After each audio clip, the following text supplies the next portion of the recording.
So obviously I'm a big proponent of free and open source software, but I'm a realist. I understand sometimes people have to run proprietary software. For example, some people are forced to use a proprietary operating system like Windows because of school or work, because of software compatibility issues they have with proprietary software that they're forced to run because of school and or work. So I get it. But here are 5 free and open source programs that I install everywhere, regardless of operating system, whether I'm on a Linux machine or a Windows machine. These 5 open source programs I install on every single machine.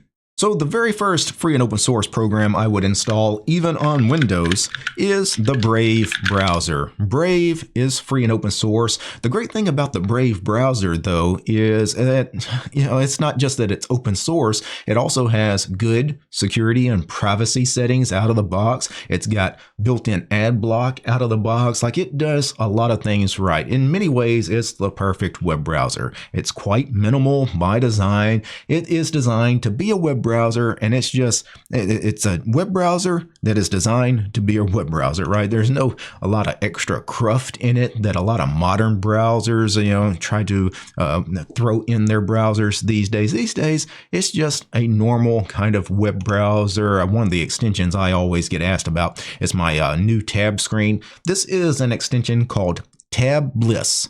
Tab Bliss, you'll find it in the Chrome extension store, and Brave is a Chrome-based browser, so you can install all of your Google Chrome extensions. They work just fine in Brave, but the Brave browser, I love it. And the great thing about free and open source software is we have dozens of free and open source browsers, and we have a lot of really, really good free and open source browsers. If you want to try something that's not Brave, Firefox is still around. These days, I don't run Firefox anymore. I was a Firefox user for probably 20 plus years, and Firefox at one point, it's just kind of been run into the ground because of the people that run the Mozilla Foundation and the people that run the company.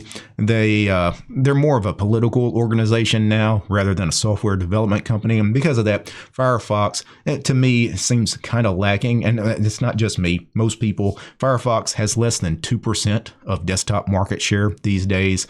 And this is very sad because at one point it was the most popular browser on the planet, oddly enough. That's how badly that company has been run. But Brave is my go-to these days for a web browser. I'm going to install that on any machine, Linux, Mac, Windows, whatever, mobile, my Android phone. I run Brave on my Android phone because, especially security, privacy settings, the ad block and everything, Brave is like the perfect mobile browser. The next application I install on virtually every computer, whether it's my computer or in computers of other people, whether I'm installing Linux on a family or friend's computer, or if they've got a Windows machine and maybe they need a particular application that fits the bill. For example, VLC. If you're looking for a media player, VLC is fantastic. It's free and open source software, and it just works. It has all the multimedia codecs to play all of your audio formats, all your video formats. It works, again, Linux, Mac, Windows, cross-platform. VLC is one of the first things I always install on every Linux machine, and on Windows, when I was a Windows user, VLC was my media player. I did not use Windows Media Player. That thing is garbage in comparison to VLC. The next application I install on every machine, Windows, Mac, Linux, it doesn't matter, is LibreOffice. So LibreOffice is interesting because this started life, it's actually a fork of an older project that was called OpenOffice, which was also free and open source software. And I was using OpenOffice 25 years ago on Windows when I was still a Windows user primarily on the desktop. And then once I switched to Linux, pretty much every Linux distribution shipped OpenOffice out of the box. That was their default Office suite. And I was already using it on Windows, which was great. So it made the transition really smooth from Windows because I was already using all of this fantastic free and open source software on Windows. I get to Linux, It's all there out of the box, already installed for me on Linux. Of course, eventually OpenOffice kind of died. It was, it changed hands from corporations to corporations. Licensing issues could have become a problem. So the open source community that developed OpenOffice, they all moved to a fork. They forked it, called it LibreOffice, and LibreOffice has been the continuation of the old OpenOffice for many, many years. But you've got a complete Office suite. Right now, this is the word processor, which is LibreOffice Writer, but you've got LibreOffice Calc, which is the spreadsheet program, which I often use. LibreOffice Impress is one I use all the time, sometimes when I'm creating like presentation slideshows for some of the videos I do. So LibreOffice, one of the best, if not the best, piece of free and open source software on the planet. It's one of the most popular. Literally hundreds of millions of people. As a matter of fact, the first three programs I just talked about, Brave, VLC, and LibreOffice, literally hundreds of millions of people around the world use those programs. And most of those people are not using Linux. They're running those programs on Windows. Next up, the fourth program I install on every single computer, especially for myself, but also for other people. Many people have the need for a image editor, and for me, GIMP is the program. So GIMP is the GNU image manipulation program. You can think of this as our free and open source alternative to something like an Adobe Photoshop. And I have been using GIMP for 25 years. Again, this is another program I was using many years ago, well before I switched to Linux on the desktop. Fantastic free and open source program.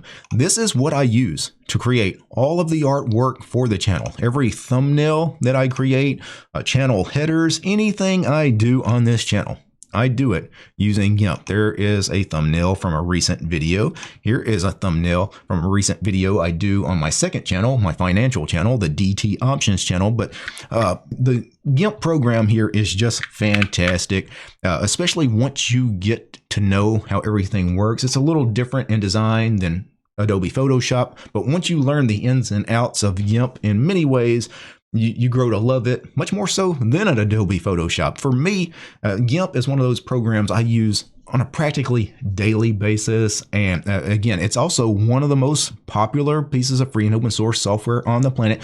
Millions of people run it, and most of those millions of people that run GIMP are probably running Windows. And then the fifth free and open source program that I install on every machine, and this is going to be a little bit of a different one, but even on a Windows machine, I would install Emacs. Yes, Emacs is cross-platform. You can install Emacs not just on Linux, but you can also install it on Mac. You can also install it on Windows. And many people do run Emacs on Windows. Surprisingly, I know that's probably going to shock some people that Emacs actually works well on Windows, but Emacs is kind of its own.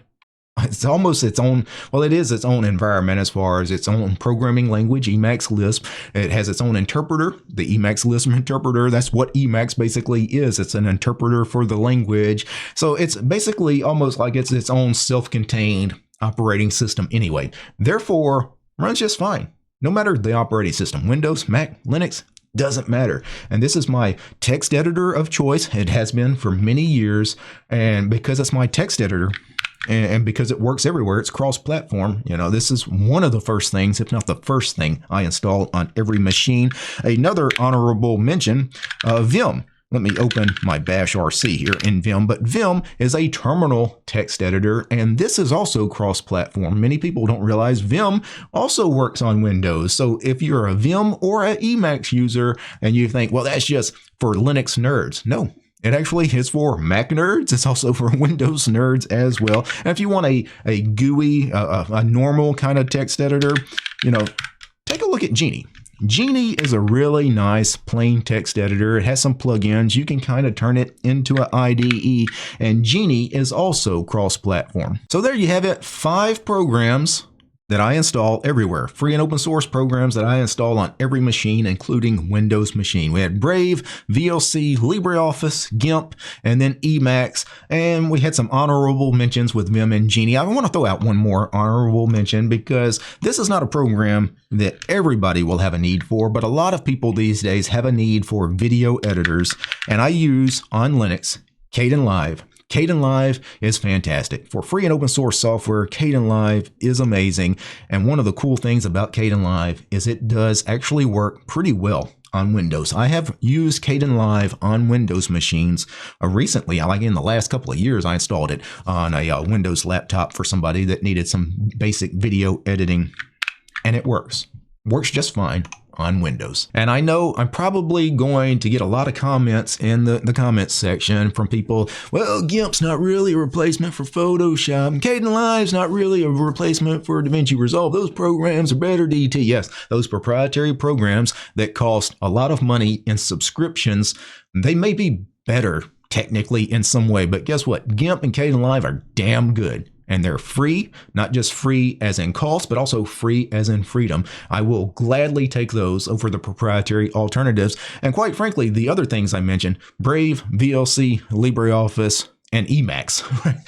There's no proprietary alternative to those. You can't name a proprietary program that's better than those free and open source applications. Now, before I go, I need to thank a few special people. I need to thank the producers of this episode: Matt, Steve, George, Darloff, Lee, Mark, Methos, Ariane, Peace, Arch, and Fedora, Realities for Less, Roland, War, Gentoo, and Ubuntu, and Willie. These guys, they're my highest tiered patrons over on Patreon. Without these guys, this look at the 5 open source apps I'd install on Windows, including a few more than 5, right? A few honorable mentions. Now, this video would not have been possible without the producers of this episode. This video is also brought to you by each and every one of these fine ladies and gentlemen. All these names you're seeing on the screen right now, these are all my supporters over on Patreon, because I don't have any corporate sponsors. I'm sponsored by you guys, the community. If you like my work and want to see more videos about Linux and free and open source software, including open source software that works on Windows, subscribe to DistroTube over on Patreon.